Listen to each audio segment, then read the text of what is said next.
282 BC. 10 Roman ships appeared close to Tarentum, in the northeastern part of the Gulf of Taranto. Tarentum's immediate reaction was to sink the Roman fleet and expel the garrison. In response, the Roman Senate sent an embassy to Tarentum under Lucius Postumius Megellus to demand amends. During the exchange, the Romans have been insulted. For this reason, Rome declared war on Tarentum. Tarentum turned to King Pyrrhus of Epirus for assistance. Pyrrhus, a distant relative of Alexander the Great, envisioned himself as another Alexander. Having recently confirmed his authority through war in Epirus, he anxiously looked to Italy for expansion and glory. In 280 BC, the Epirotes landed in Italy with 25,000 men, including 3,000 cavalry and 2,000 archers, starting the Pyrrhic Wars. Welcome. Today, we are going to play Imperium Universalis as Pyrrhus of Epirus. Pyrrhus was one of the strongest opponents of early Rome and had been regarded as one of the greatest generals of antiquity. Let's analyze the situation we are in. We completely control Epirus as our main base of operations. To the east, our ally Macedon controls most of its mainland along with Thessaly. It is wise to maintain an alliance with them until we defeat Rome. To our south, Aetolian and Achaean leagues created an alliance against us and Macedon in the name of the freedom of the Greeks. We will strike them after we return victorious from Italy. If they fall, rest of the Greece will follow, including Sparta and Athens.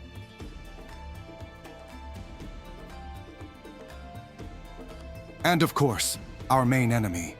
Rome controls the Latium and neighboring tribes. We are at war with them. Our first course of action will be the invasion of the Italian peninsula to kick these barbarians out of Magna Graecia. We also should look for any aggression from Carthage. Our subject Syracuse may need help in the future against the Punic invaders. We should secure Sicily before the Carthaginians do in order to dominate the Mediterranean.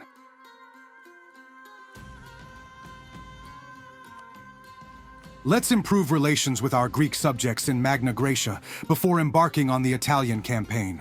They must stay loyal and cooperative if we ever wish to defeat the Romans, since we need manpower and supplies from our allies.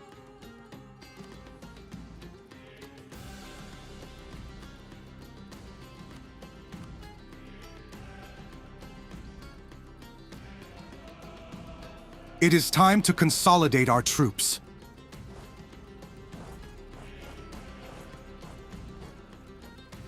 I will recruit our elite infantry to have them inspire other infantry troops.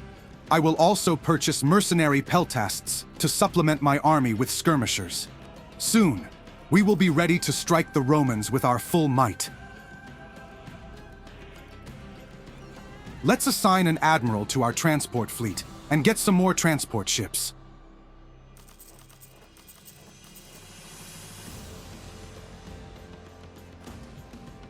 I will let Pyrrhus lead the army since he has legendary stats. It is impossible to lose any battle with him commanding the army.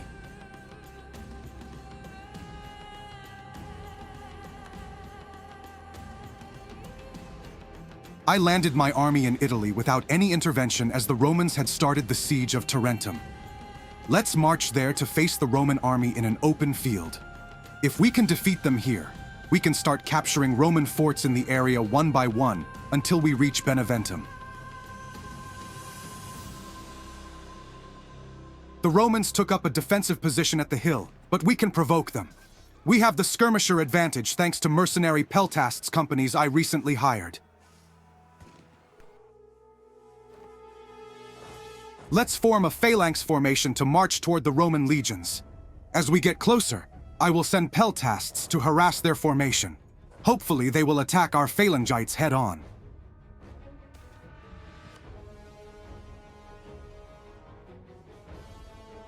Uneven terrain will make it difficult to maintain a steady line. There will be gaps within our formation as we march forward. However, I will fill the gaps with my sword infantry to prevent legions from taking advantage of this situation. It seems the Roman legions took the bait. They are attacking our phalangites directly. If we can pin the Roman infantry at the center until our cavalry wins the battle at the flanks, we can encircle the Roman army.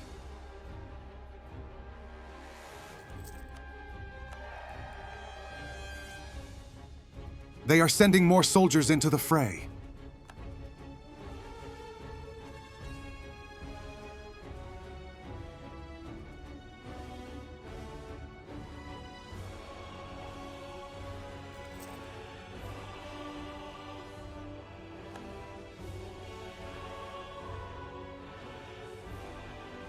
Our left holds firm against the repeated attacks from the Roman legions, thanks to the discipline and high morale of our soldiers.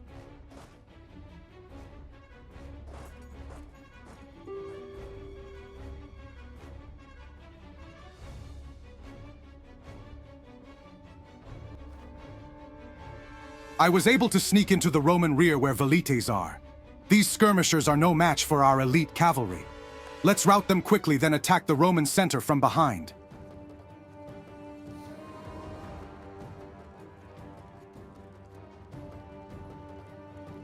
Time to finish this. Let's attack the Roman rear to destroy their entire center.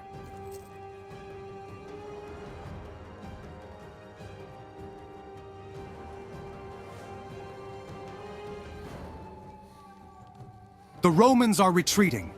Victory is ours. They will return, but it will take time for them to recover. We can use this victory to capture surrounding Roman towns.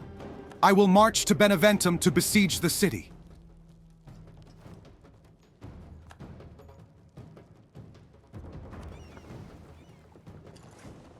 It is important to check any enemy fleet activity in the vicinity of Epirus.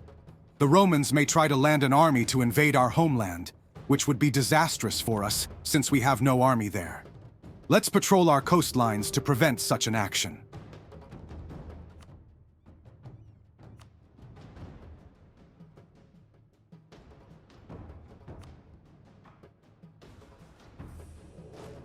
It is time to capture Beneventum. I will prepare my forces for the siege. It has a small garrison, so it won't be hard to take the city.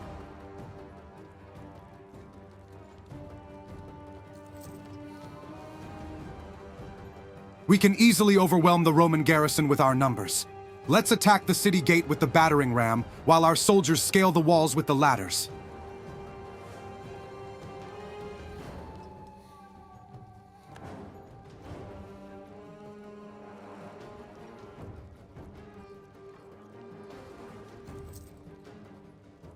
The gate is breached. It is time to assault the city with our full might.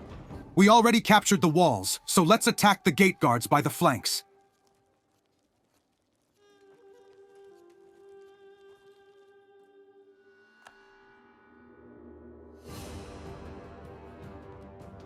Beneventum is ours.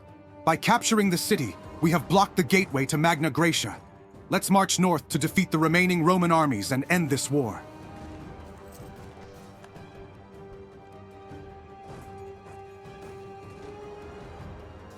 Rome lost many of their allies after they were defeated in the siege of Beneventum. They are deprived of their manpower and supply source. We can easily enforce our peace terms if we can defeat their remaining forces here.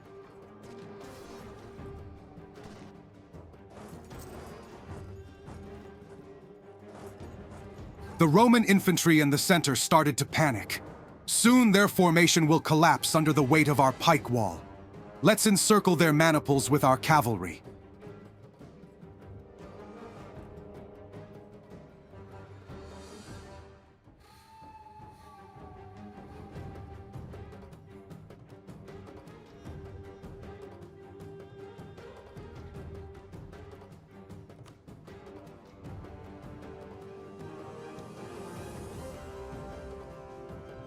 They are running for their lives.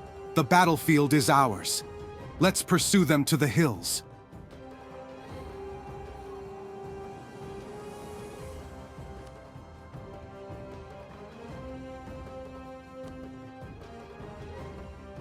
Finally, with this victory, we can enforce our peace terms on Rome. First, I will make sure that they have no presence in Magna Graecia. Also, Let's force them to return former Samnite territories to their original owners. The Samnites were subjugated in 290 BC. Always a proud people, the Samnites are first among Rome's subjects who rise against them whenever they can. They will be valuable allies for campaigns to come. Additionally, I took Venusia for myself to establish a firm stronghold in Magna Graecia to control my Greek and Italian subjects when needed.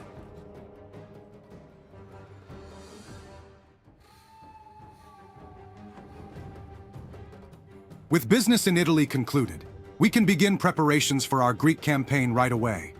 I will attack the Aetolian League to the south to capture southern Epirus and Aetolia.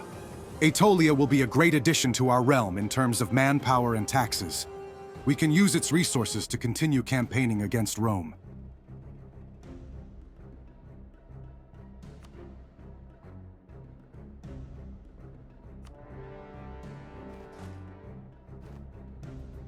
Let's invade Aetolia. It will be an easy invasion since their forces are weak, and they won't be getting help from other Diadochi states such as Macedon and the Seleucid Empire.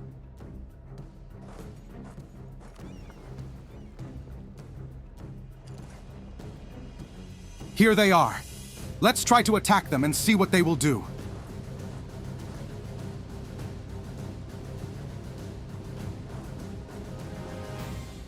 They are retreating toward Delphi. No matter, we will reach their location eventually. First, I need to take city of Thermon to fully control Aetolia.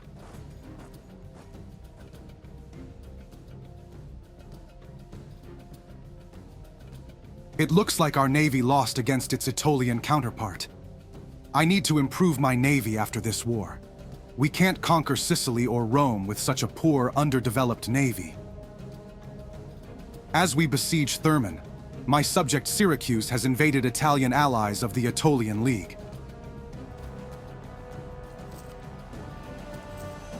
It seems like the Aetolians are looking for a battle. The siege of Thermon will end soon. Let's consolidate our forces to get ready to engage the enemy.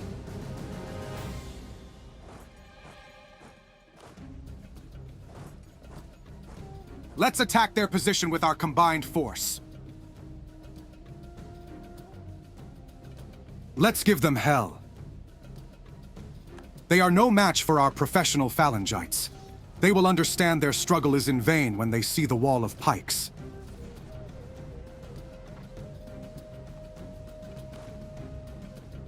I will order my troops to form a phalanx and move forward. The enemy has ranged superiority, so they will try to harass our formation. No matter. They will have no choice but to attack if they want to hold their position. We just need to endure initial volleys of arrows and javelins.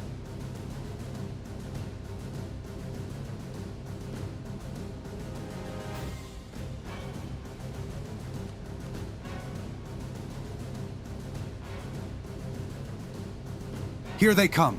We can absorb their initial charge easily. Then, we will pin down enemy infantry and slowly push them back with our pikes. As they try to retreat, we will attack with our combined force of sword infantry and cavalry to drive them from the battlefield.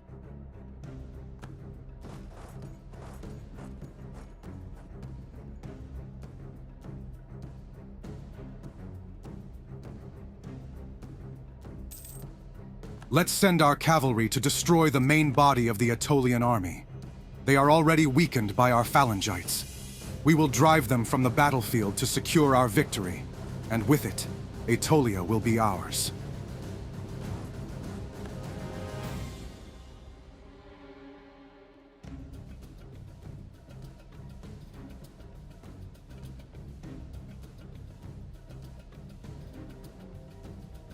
The Aetolians have surrendered.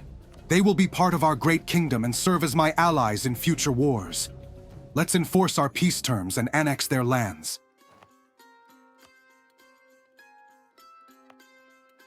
I will integrate our newly conquered territories into my realm by making them cores. I also need to reduce the devastation caused by war to increase the manpower and tax values. Guess I will do it after I turn them into states. I will disband some mercenary bands as we no longer need them.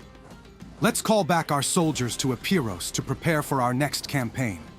I need to upgrade my navy, but I need some gold first. Let's recruit transport ships for now.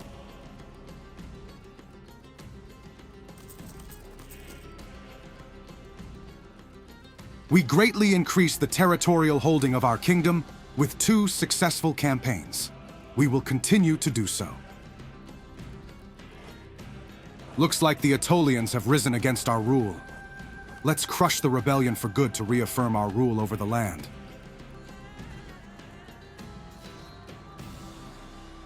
Well, it was easy.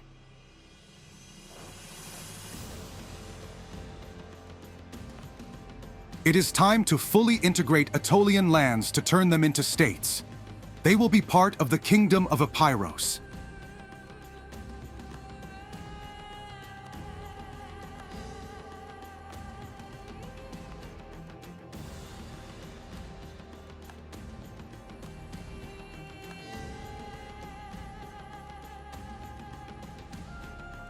Devastation in the Aetolian states looks high due to the recent war and rebellion. Devastation causes manpower, trade, and tax revenue to decrease, so I need to issue an edict of state relief effort to reduce devastation.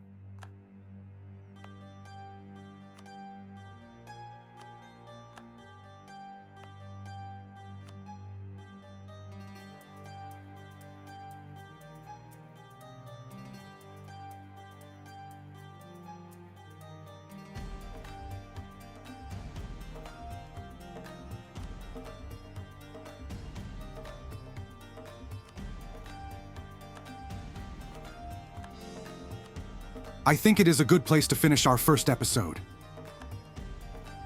We won our first war against Rome and conquered Aetolia. Our next campaign will be against Roman holdings in central Italy and Punic Sicily. Stay tuned for the next episode. Thank you for watching. Please subscribe, like, and leave a comment below. Goodbye.